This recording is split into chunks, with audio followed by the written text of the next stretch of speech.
America was attacked on September the 11th in circumstances which were absolutely suspicious. Who attacked America on September the 11th? And we have said that there is a massive cover-up on the part of the Bush administration.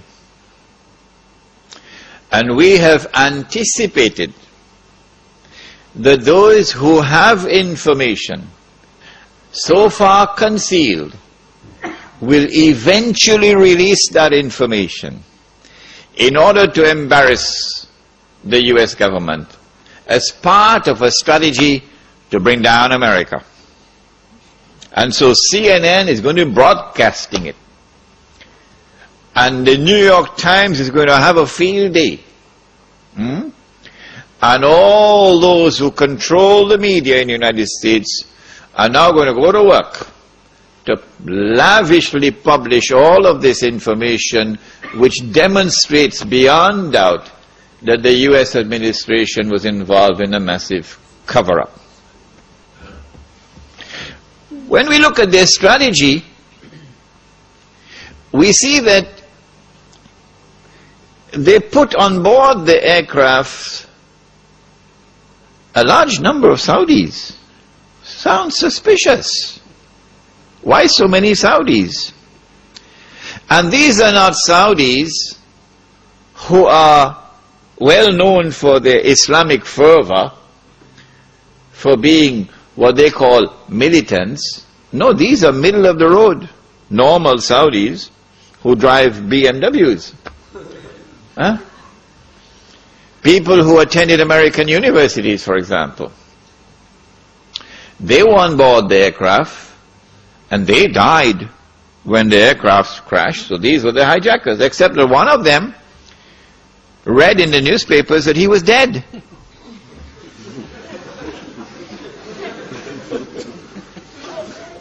So he went to the Saudi government and he said to the Saudi government, "It seems to me as though I'm alive."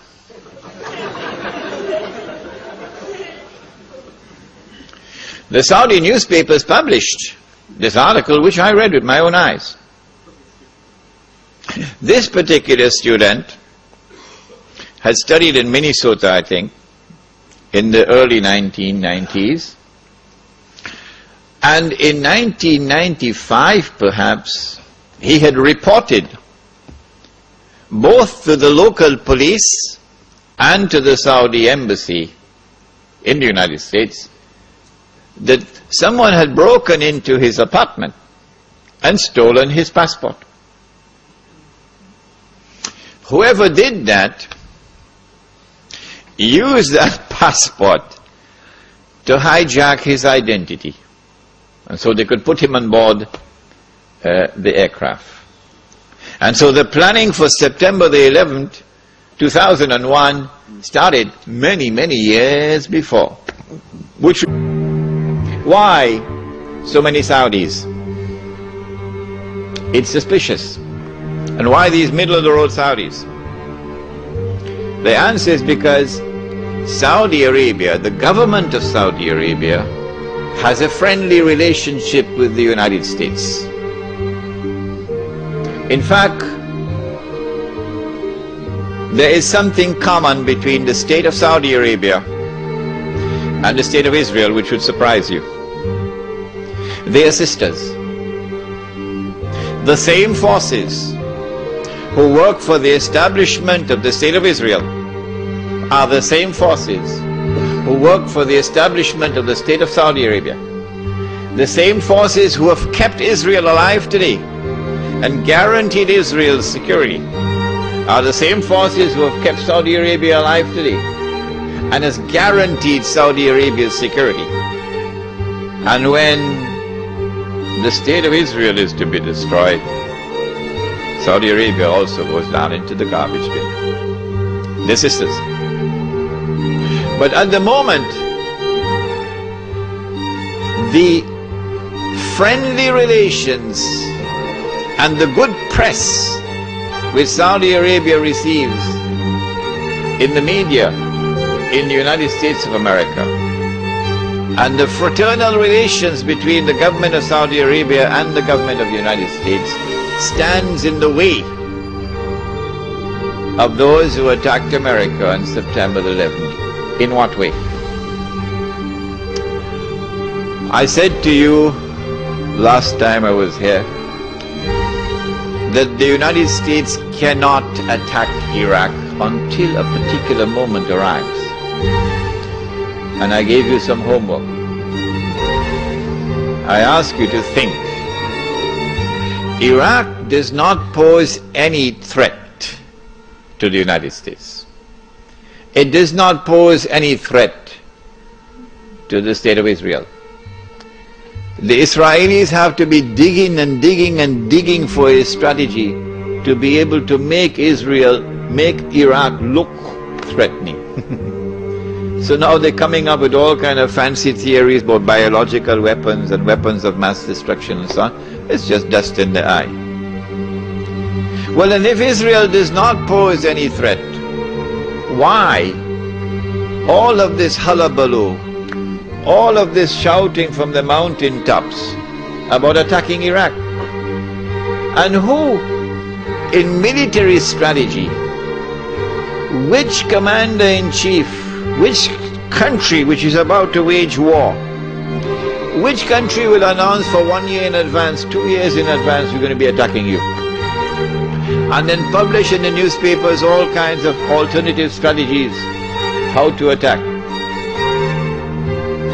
It sounds suspicious. حمد أهنيك بتوليك رئاسة القمة، وبهذه المناسبة أقول لأخي عبد الله يعني 6 سنوات وأنت هارب وخايف من المواجهة، ما تخاف، بس بقول لك بعد 6 سنوات ثبت انك انت اللي الكذب وراك والقبر قدامك، وانت هو اللي صنعتك بريطانيا وحاميتك امريكا. يا اخ معمر فيه رؤساء يتكلمون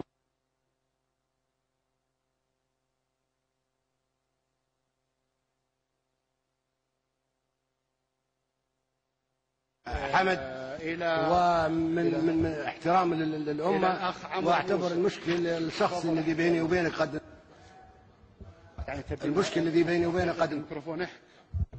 وانا مستعد لزيارتك وانك انت تزورني يا اخ معمر. رجاء نقطة نظام.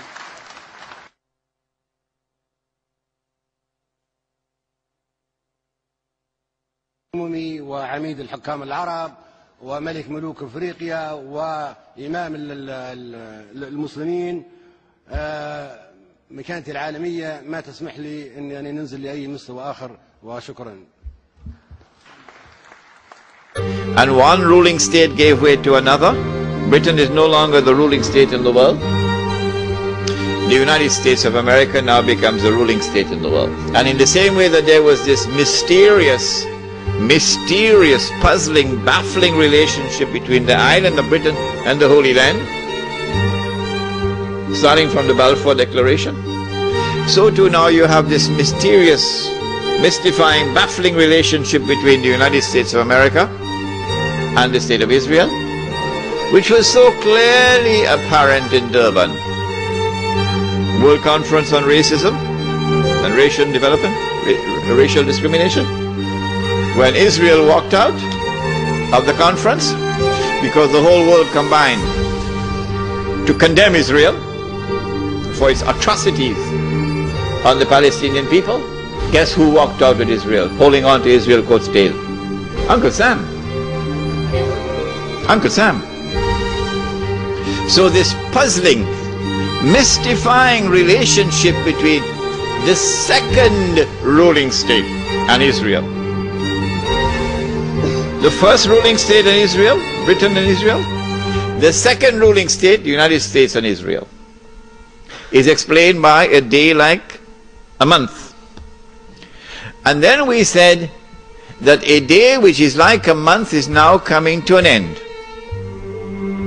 And the September 11 attack on America is in many respects a parallel to another attack which had occurred many years earlier.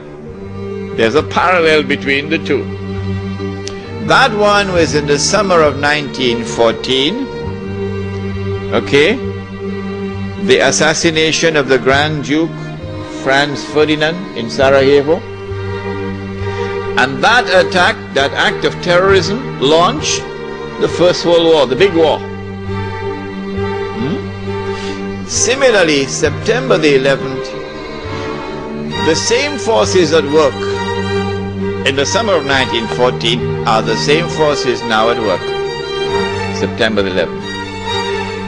With that attack in Sarajevo, Britain, which was the ruling state in the world, now during the First World War, has to yield to another ruling state, namely the United States of America.